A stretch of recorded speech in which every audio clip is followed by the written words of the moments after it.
você que vai garantir que eu possa expressar sempre a minha opinião com base na verdade. Você pode entrar em www.paulofigueiredoshow.com/apoie, o link está aqui na descrição. E além de conhecer o meu site, que está muito legal, tem todas as notícias, artigos que você precisa ver, etc. Todas as minhas redes sociais estão lá. Tem duas formas de apoio. Uma baratinha, $7 por mês, que com o cupom de desconto que está aqui na descrição fica 5 por mês. Mas esses, os que estão prosperando, que Deus abençoou, que viajam, que compram carrão, que estão com relógio de marca, esses eu convido a se tornarem não só meus apoiadores, mas meus patronos Gold. $49,99 por mês ou $41 no plano anual. E aí você vai ser realmente meu patrono e vai ter um grande peso em apoiar o que eu faço. Podem ter certeza disso. Pois bem, olha como o Brasil está bem na foto, né? O Brasil é o país com maior gasto público com campanhas e partidos. Olha isso. Depois da lei que permitiu aumentar o fundo eleitoral, o gasto deve chegar a quase 800 milhões de dólares. Olha isso aqui.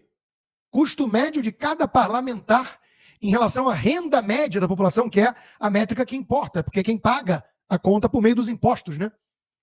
O Brasil é o líder, mas assim, de longe, é o país que mais gasta com políticos. Que maravilha, né? Que maravilha. Enquanto isso, o governo Lula libera 22 bilhões de reais às pressas e turbina o caixa de prefeitos bem antes da eleição desse ano. A abertura de cofre se deu após pressão do Congresso. A legislação dificulta novos repasses a partir desse fim de semana, mas isso nunca foi impeditivo para o mensalão 2.0. Lembrando, no governo Bolsonaro, Lula e a imprensa disseram que as emendas dos parlamentares, o orçamento secreto e coisa e tal, era pior do que corrupção, pior do que o mensalão. O Lula não disse que era pior que o mensalão porque ele finge que não existiu aquilo que ele confessou. Porque essa gente é assim mesmo, cínica e mentirosa. Agora, está faltando dinheiro para comprar todo mundo. Porque tem que comprar as prostitutas do Congresso, o Centrão Fisiológico, os artistas, com Lei Rouanet, recorde, os empreiteiros, os banqueiros. Tem que comprar muita gente. Aí quem é que começa a ficar incomodado? Os bagrinhos. O funcionário público faz greve, o professorzinho doutrinador. Aí o Lula inaugura até potencial de obra. Né? Vamos fazer, ele inaugura. Só que de vez em quando dá ruim. Como fez agora essa aluna ao escancarar que a coisa está muito incompleta, viu, Lula? Depois de muita luta e 14 anos de espera, finalmente estamos presenciando a inauguração oficial de apenas metade de um novo campus da Unifesp em Quitaúna.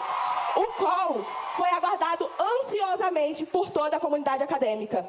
Em uma celebração com a presença do excelentíssimo presidente Luiz Inácio Lula da Silva, é necessário reforçar que as obras do campus não estão completas e ainda nos faltam o auditório, o prédio da biblioteca e a quadra e os anfiteatros.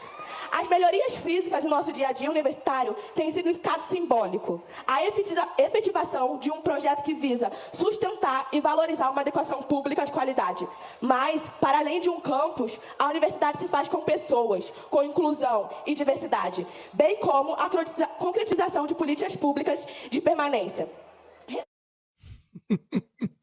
Os caras estão apanhando de tudo que é lado, né? Pô, vai lá inaugurar, solta uma verbinha achando que comprou os aplausos efusivos, e aí vem a menina e fala assim, incompleto, falta isso, apresenta o resto da fatura, né? Óbvio. Bom, a verdade é que nós estamos não só sob uma gangue que sequestrou o país, mas eu nunca vou reduzir o petismo a um aspecto de corrupção. Essa sempre foi minha crítica à turma do Deltan, Dallagnol e companhia. É não dar a dimensão devida ao aspecto ideológico, ou seja, é diminuir, reduzir o aspecto do comunismo. Ninguém iria para a Venezuela hoje e diria que o problema maior é a corrupção. Então, veja, nós temos um governo popular, socialista, comunista, diz Jerônimo em evento com Lula. O mesmo que já se vangloriou de ter mandado um comunista para o STF. E aí, toda a imprensa fica debochando de quem fala de ameaça socialista no Brasil. Porque vocês têm que parar de ler a velha imprensa corrupta, esquerdista, tucana, na melhor das hipóteses, e começar a ler coisa séria. Revista Oeste, Gazeta do Povo. E, na Revista Oeste, meu amigo Flávio Gordon, que também é colunista da Gazeta, escreveu um belo texto chamado Um País Rumo a um Estado Totalitário. Os altos magistrados da República decidiram, por exemplo, que o direito constitucional ao habeas corpus não se aplica aos bolsonaristas presos nos atos institucionais alexandrinos. Ou seja, hoje nós temos um conluio, o tal consórcio da velha imprensa, do PT, que é uma gangue que sequestrou o país, e o seu puxadinho supremo, todos eles agindo para transformar o Brasil numa ditadura comunista. E isso é sério. Isso não é uma brincadeira. E é preciso reagir enquanto há tempo. Porque a turma resolveu reagir, uma vez mais, agora na Venezuela, como de vez em quando acontece em Cuba. Mas aí, lamento dizer, parece tarde demais. Bueno, estoy impresionante, señores. Esto es la fría, municipio García de Heredia, estado Táchira. El Táchira se rió, papá, porque estamos cansados. Verdaderamente queremos un cambio para nuestro país, para Venezuela, creyendo en que viene un nuevo tiempo para mi país, viene un nuevo tiempo para mi país, tiempo de crecimiento, tiempo de revolución, tiempo de cambio, tiempo de resurgimiento, es tiempo de nuevo renacer. Así que declaramos sobre nuestra patria Venezuela que vienen las bendiciones. Lamento ser pessimista ou realista, mas parece pouco demais, tarde demais. Talvez, com o Homem-Laranja de volta à Casa Branca, os venezuelanos, os pobres venezuelanos, o povo da Venezuela tenha alguma esperança, alguma expectativa, alguma chance de reverter esse quadro lamentável de um país que já mergulhou num totalitarismo de esquerda, num regime socialista. Que é isso, opressão, miséria, ausência de liberdade básica. E não pensem vocês que os intelectuais e os poderosos caciques do PT, da esquerda, não estão pensando exatamente nisso. Estão fazendo análise e estão apontando que há resistência, que a direita cresceu demais no país, ou seja, tem que intensificar o jogo para tirar os obstáculos do caminho. É o que diz ninguém mais, ninguém menos do que Daniel. Você não sabe quem é Daniel? É o Dirceu. Codinome Daniel, treinado em Cuba.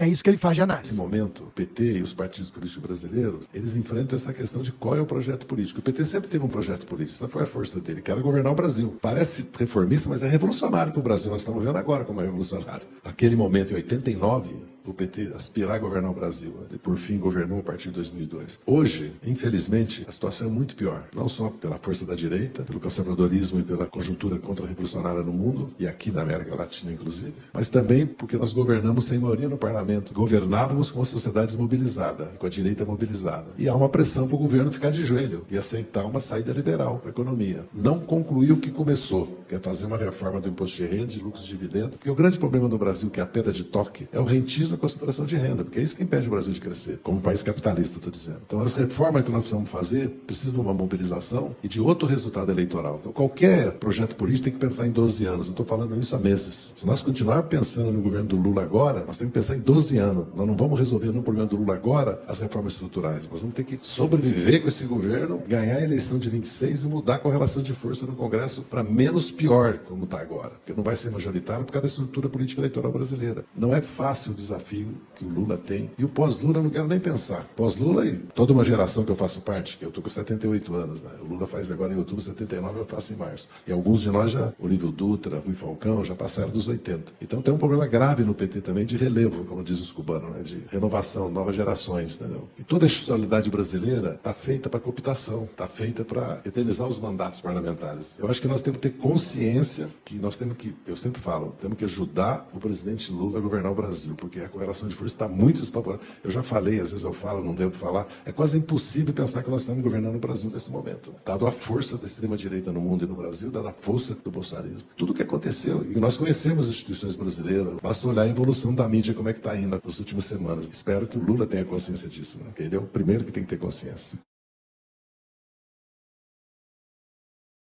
Ele manda o recadinho, né? Faz a análise. Esse é o cabeça da serpente. Esse é o cara que pensa dentro do PT e pensa a médio e longo prazo, não no curtíssimo prazo. Que nem o pau mandado e pitbull petista, que é o Janones da vida. Né? Esse não pensa. Enfim, meus amigos, o Brasil assusta, porque está caminhando sim na direção da Venezuela. Se você quer proteger seu patrimônio, ter bom retorno sobre sua poupança e investir com segurança, minha recomendação é a Sameside, gestora de recursos. Eu já fui sócio deles, conheço a turma, uma turma muito boa, muito séria, muito alinhada, acima de tudo. Vai lá na bossconsta.com, manda mensagem na área de serviços para Sameside, que eles vão te responder e o seu dinheiro estará em boas mãos. Bom, Bolsonaro ganhou algumas joias, alguns presentes, tentou vender uma ou outra. Virou um escândalo. É ou não é? E a Polícia Federal resolveu indiciar o ex-presidente no caso das joias sauditas. Claro que todo mundo já sabe, um esforço homérico do sistema liderado por Alexandre de Moraes para destruir Bolsonaro e seu capital político. Que esse é o intuito. Eu acho, escrevi sobre isso para a Gazeta do Povo hoje, está lá minha coluna, eu acho que eles deveriam dar uma olhada aqui para os Estados Unidos. Porque aqui fizeram igual. Instrumentalizaram a justiça, perseguiram Trump, conseguiram condená-lo num júri em Nova York com o caso da Stormy Daniels, que nenhum outro seria sequer indiciado, e Trump segue liderando e abrindo vantagem na disputa com o senil Joe Biden.